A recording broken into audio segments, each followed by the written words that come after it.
Hi everyone, I hope you can hear me okay. It's quite noisy here next to EDSA. So today the MMDA are doing the strict implementation of the yellow lane and the motorcycle lane. So buses stay in the yellow lane, private vehicles stay in the other lanes, and motorcycles stay in the motorcycle lane. It sounds pretty obvious, but a lot of people don't get it. So you can see they've got a whole line of enforcers here, and they're trying to make sure that buses don't do any illegal unloading or anything else that could be dangerous. And today it's actually been very, very good. They've managed to keep the traffic flowing very well. As of Friday, they were just doing a dry run or an educational run.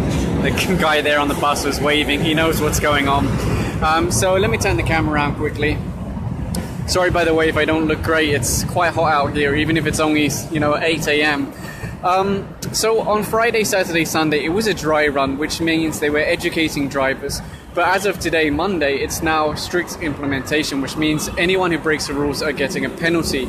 Now, part of the problem why the buses don't follow the rules in the first place is because the penalty is so low. It's pretty much the price of a coffee from Starbucks. So that's one of the problems that MMDA are trying to address by increasing the penalty so it acts as a deterrent. Because right now it's so low, it doesn't act as much of a deterrent. So let's have a little walk around. You can see they're stretched all the way along, and they have to do this because a lot of the times the vehicles won't stop even if ordered to. So by stretching themselves out, they make it easier to flag down the vehicles as they basically try and make their getaway. So let's keep walking and see what's going on basically. I've already started making a proper video. See, this private vehicle here should not have entered the yellow lane. He should have waited until this dashed white lane. In fact, what's he doing? Where's he going? It's going in there maybe? But yeah, he should have waited for the dashed white line. That's why it's there. So it's also about reminding drivers that, yellow lane, this is for buses. And they want to keep this free because buses carry a lot of people. So if they can keep the buses moving smooth, that means, they're really moving a lot of people. But if they keep having private vehicles like parking here, I don't know why my camera keeps going in and out of focus, sorry about that. If they keep having private vehicles in here, it really causes problems. So the only time that bus is very noisy. The only time a private vehicle should be in here is when they're leaving EDSA or when they're joining EDSA. And you can see there's a marked lane there. Hello, morning from Jeddah, take care. Good morning. So let's walk a little bit this way. Sometimes the buses, they really want to unload and the passengers are hassling them, hey, I want to go down, but they know that the enforcers are going to catch them if they do. Now, in most countries, or pretty much every country, when it comes to taking a bus, you really have to go to a specific bus stop. In fact, right now you can see he's telling them there's no point standing here because you're not allowed to be picked up here. So he's telling them go down further down the road. In most countries, you really have to go, wow, this bus is super noisy. You have to go to the bus stop, and that might involve a 5-minute walk, a 10-minute walk, 15 minutes walk. That's just normal, that's how it is. Yes, it's a little bit inconvenient compared to just being picked up anywhere, but this is the problem that we have with the jeepneys right now. Because they start and stop, load and unload everywhere, it really causes traffic, and it puts people into dangerous situations. Like the other night, I watched a bus unload a mother and child, like she was carrying a baby, in the middle of EDSA. He didn't even pull over to the side. So then that mum, just wait for the noisy bus to go past. So then that mother had to carry her baby through EDSA traffic. This is a fast-moving highway, as you can see. It's so dangerous. So, it's not only about reducing traffic, it's also about giving safety to commuters. Hopefully you can hear me okay. It looks like they stopped that private vehicle for being in the yellow lane and now they're sending him back. I hope it not just happened for this week and for the next few weeks. Yeah, I hope the same. The thing is, should you really need so many enforcers out here? People should be able to follow the rules even without enforcers.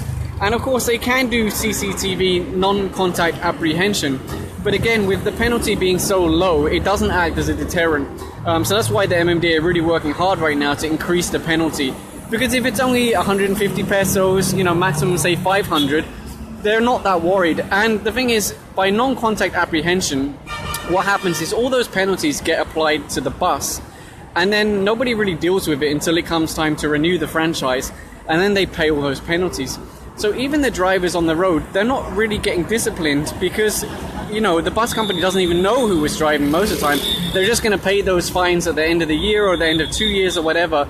So yeah, if they can really increase those penalties, it's going to make a big difference. And then the bus companies will start thinking, oh, hey, we should hire people that can follow the rules. In fact, I think one of the things they need to do is actually like do a timeout. So if the bus gets caught doing something wrong, pull him onto a side street and make him park for 15 minutes, 30 minutes, an hour, or apply a timeout. So, okay, illegal unloading, 15 minutes on a side street. Let's say something more dangerous, 1 hour. And then the bus company's going to start realizing, oh, we really need our drivers to follow the rules because our fleet is off the road. Noisy, noisy ambulance here.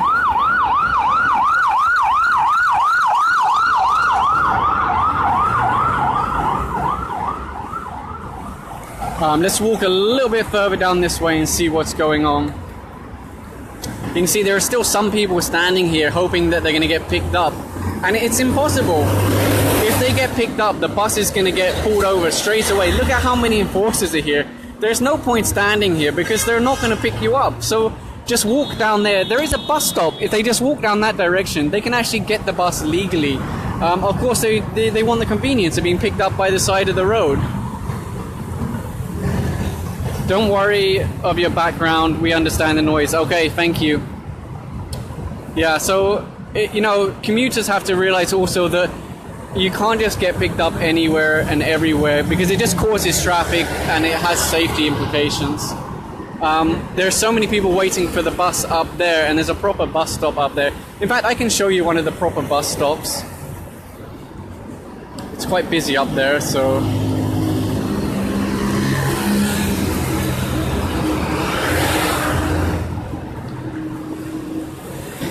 So you can see they're also holding signs. Let me see if I can get one on camera. Here you go. So private car, not allowed in the yellow lane. You can see they're both holding those. And that's to direct the traffic. So let's go over here and take a look at a proper bus station or a bus stop. Okay, it's kind of busy here. I might not be able to get too close, but let's try anyway.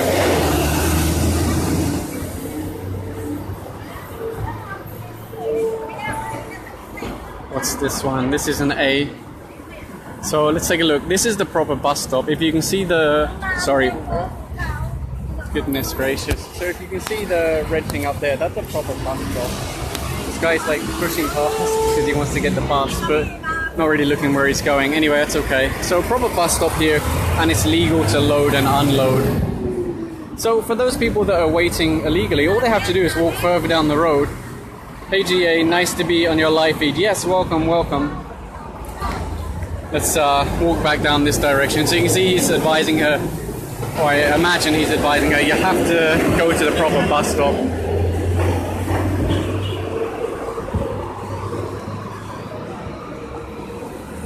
Now, of course, the problem is that even with so many enforcers here right now, some of the buses still are stubborn and, you know, break the law right in front of them. They are getting caught and they are getting penalized, but once these enforcers go home, those buses are just going to continue doing the same thing again. And the problem is you can't realistically have hundreds of enforcers on every single road. Like, look at how many are here lined out like every 5 meters or so. So that's why they really need to increase the penalty so that when they catch them on CCTV, it still acts as a deterrent. So yeah, that's because I know people will say, well, yeah, that's fine today, but what about tomorrow? Everything goes back to normal. And that is true. But what are you going to do? Hire like 500,000 enforcers and put them every 5 meters on the road? That's just ridiculous. We can't blame them for everything. Like, oh, they're not there, so that's why it's happening. It's happening because people are refusing to follow the rules. So we can't blame them. Honestly, what? Do we need an enforcer every 5 miles or every 5 meters? Do we need to start putting like a policeman outside every house and say like, oh, sorry, you can't steal from this house? No, you know, we have to actually be disciplined ourselves. We can't always rely on someone else to tell us, hey, stop breaking the law. So just something to bear in mind. Let's turn this around.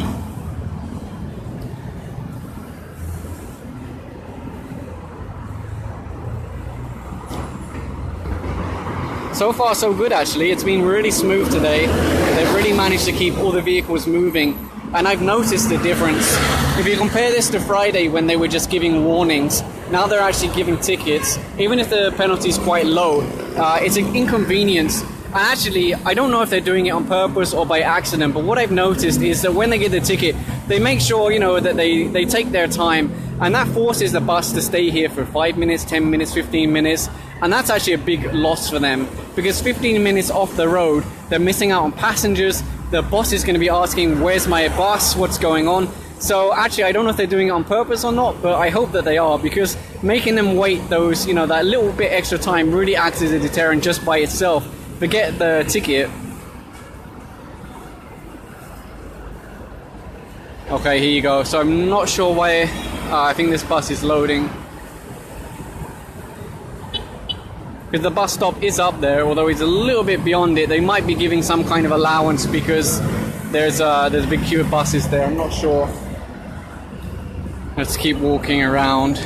Sorry if there's not too much going on, but it's actually good news that everyone's following the rules today. It's going really, really, really well.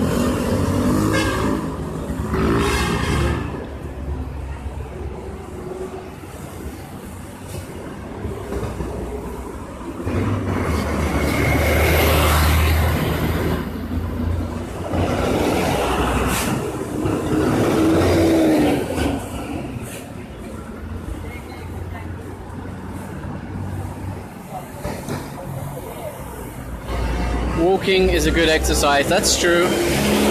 Although it's kind of difficult in this. It's not too sunny, but it's still very, very hot. I guess because we're beside the road, we also have all the... Oops, what's going on with my camera? I think I've turned on filters.